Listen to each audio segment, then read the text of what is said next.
Bismillahirrahmanirrahim. Usul fiqh dersining davomini o'qiymiz. Bugun o'qiydiganimiz birinchi qismningki ikkinchi bobi. Al-hukmu shar'iy. Shar'iy hukm haqida. Al-ahkamu shar'iyyatu qismani.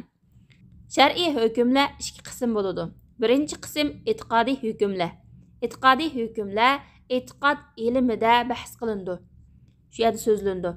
Ikkinchi qism bo'lsa ahkam far'iyya. Juz'iy hukmlar, ya'ni e'tiqodiy hükümler emas, belki cüz'i hükümler. Əmdi undaq bolsa, cüz'i şər'i hüküm degan nima? Bunun tarifatıga kelsak, el-hukmu şər'iyyu el-far'i. Cüz'i şər'i hüküm deganimiz huwa xitabullah. Allah Taala'nın xitabı, yəni Allah'ın sözü desəkmi boludu. Allazi yeta'allaqu bi af'alil ibad. Bəndələrin fe'illeriga aloqador.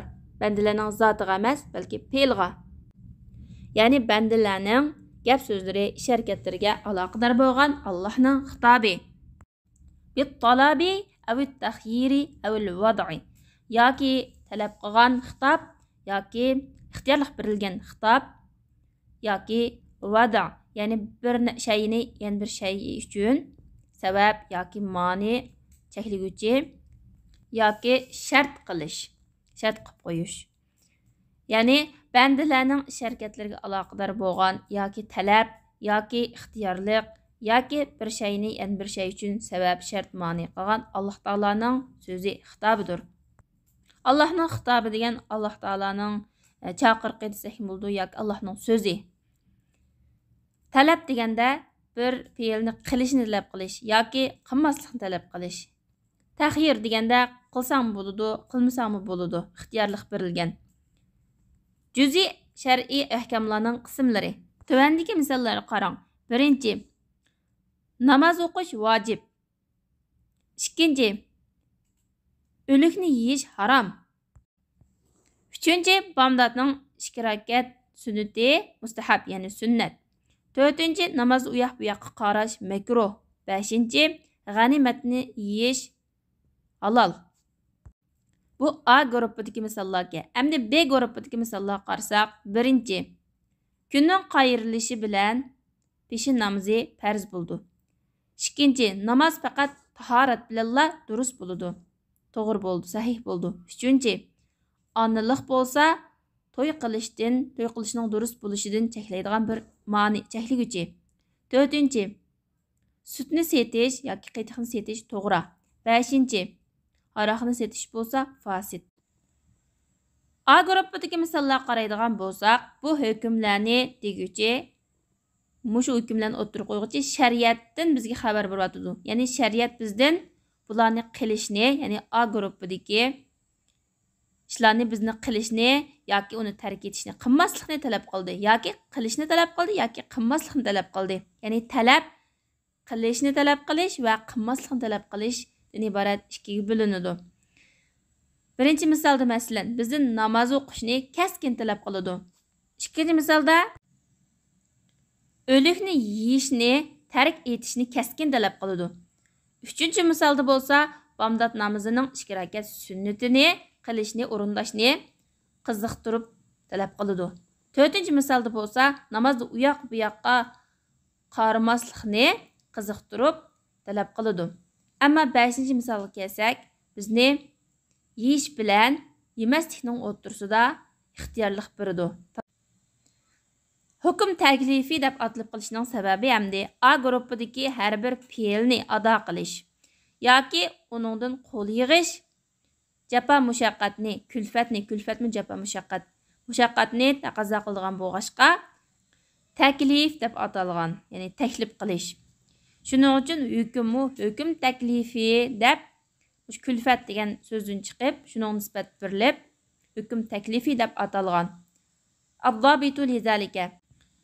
Buning qoidasi hukm taklifi uning bilan fe'l talab qilindi yoki qilmaslik qo'l yig'ish talab qilinadi yoki qilish bilan qilmaslikning o'rtasida ixtiyorlik beriladi. Buni mushkil hukmlarni biz hukm taklifi deb ataymiz. Ya'ni bir fe'lni yoki qilasan, yoki qilmaysan, yoki qilsang qilmasang ixtiyor degan bo'lsa, bundaq hukmlar hukm taklifi bo'ladi. Ama başqa B guruhidagi 5 misol qaraydigan bo'lsak, bu misollarda hech qaysisida talab yo'q yoki taxyir, ixtiyorlik yo'q. Ma'a annaha ahkam far'iyya. Ya'ni ular far'iy hukm. Chunki ular Alloh taolaning bandalarning fe'llari aloqador bo'lgan xitobi. Masalan, birinchi misolga kelsak, Alloh taolo birinchi misolda quyoshning qayrilishini, kun qayrilishini namazning, ya'ni peshin namozining farz bo'lganligining alomati qildi. Kunning qayrilishiga namozning vojib bo'lishi, kunning qayrilishiga nisbat berildi. Alloh taolaning buni so'zi kelgandek, aqimus solata liduluki shamsi, kun qayrilgan vaqtida namoz o'qig'in. Namoz o'qig'in degan taklifiy hukm. Biz yuqorida deb o'tdik, namoz o'qinglar deb farz, vojib deb. Liduluki shamsi degan Alloh taolo buning bilan namozning farz ekanligini bog'lab qo'ygan sababning bayonidir. Ya'ni kunning qayrilishi peshin namozining farz bo'lishining sababi. Alloh taolo bu oyatda mushu sababni namoz o'qishdan iborat bu hukmga bog'lab sabab qilib keltirdi. Namozning farz bo'lishi, ya'ni peshin namozining farz bo'lishi, farz ekanligi bu boshqa bir hukm va kunning qayrilishi bo'lsa peshinning farz bo'lishining alomati, belgisi. Ikkinchi misolda mushuning o'xshash Alloh taolo tahorati bor bo'lishni namozning sahih bo'lishining sharti qildi. Agar tahorat yo'qolib ketsa, ya'ni tahoratsizlik paydo bo'lsa, o chaqda namoz sahih bo'lmaydi. Bu talab emas, ya'ni talab qilish emas. U faqatla mushu shart yo'qolgan vaqtida namozning fasid bo'lganligining bir hukmidir. Üçüncü misolga kelsak, onalik nikoh iqdining sahih bo'lishidan cheklab qo'ydigan ma'ni qilindi. To'rtinchi misol qaraydigan bo'lsak, savdo kelishimning sahih bo'lishini uning ta'sirining ratlanib kelishiga, ya'ni uningdan keyingi ta'sirining ijro bo'lishiga alomat qildi. Qandaq ta'siri desa, mutaaqqidayni, ya'ni og'uchi va sotquchi ikki tarafning foydalanishining halol bo'lishi. Masalan, sutni sotquchi kishi sutni sotgandan keyin topgan puli uningga halol ishlasa bo'ladi. Sutni sotib olgan kishimi u sut uning halol, uni iste'mol qilsa bo'ladi, halol. 5-chi misolda bo'lsa, iqdning, ya'ni tijoratdagi fasodlikning 5-chi misolda bo'lsa, iqdning, ya'ni tijorat kelishimining fasid ekanligi bo'lsa, sahih iqdning ta'sirining ratlanib kelmasligiga alomat qilindi.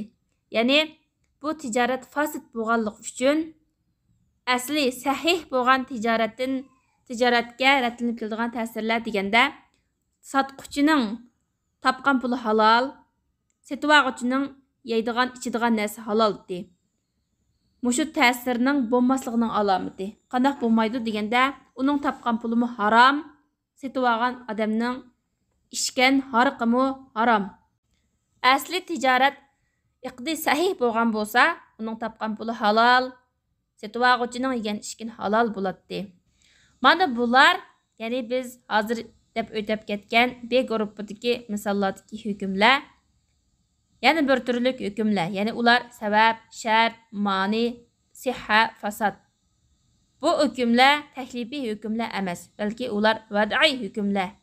Nima uchun vad'iy hukmlar deyiladi deganda, chunki ular Alloh taolo tarafdan taklifiy hukmlarga alomat qilib qo'yilgan. Ya'ni bu hukmlarni Alloh taolo taklifiy hukmlarga alomat qilib qo'ygan. Xulosalab hukm far'iy ikki turlik bo'ladi. Ya'ni hukm cho'ng jihatdan aqidaviy hukmlar va far'iy hukmlar deb ikkiga bo'lindi. Endi far'iy hukmning o'zi yana ikki turlik bo'ladi. Birinchi turi taklifiy hukm. Taklifiy hukm degan uningda talab qilish bor yoki ixtiyorlik bor. Ya'ni bir ishni qilishni talab qilish yoki uningdan qo'l uzishni talab qilish yoki qilish bilan qilmaslikning o'rtasida ixtiyorlik berilgan taklifiy hukm. Ikkinchi hukm bo'lsa vad'iy hukm. Vad'iy hukm degan qanday hukm deganda, bir shay'ini boshqa bir shay uchun alomat qilib bekitgan Allohning xitobi. Biz bu ikki turlik hukmdagi har bir qismni, ya'ni taklifiy hukm bilan vada'iy hukmdagi har bir qismni bir faslda so'zlaymiz. Ya'ni taklifiy hukmlarning ichiga kirib ketadigan vojib, harom, mandub, ya'ni sunnat, mubah, makruh qatorliq hukmlar va vada'iy hukmlarning ichidagi sabab, shart, mani, sihhat, fasad qatorliqlarni har bir qismni ayrim bir faslda keltirib so'zlandi yana buningdan keyin. Bu o'qiyotgan kitobimiz boshlang'ich saviyadagi usulul fiqh, ya'ni usulul fiqhga aloqador boshlang'ich saviyadagi kitob. Texmi cho'nqurlab, texmi kengaytib bilmoqchi bo'lsanglar, usul fiqh haqida yozilgan mutavvalat kitoblarga murojaat qilsanglar bo'ladi. Bugungi dars mushagicha bo'lsin. Subhanakallahumma bihamdik ashhadu an la ilaha illa anta astag'firuka va atubu ilayk.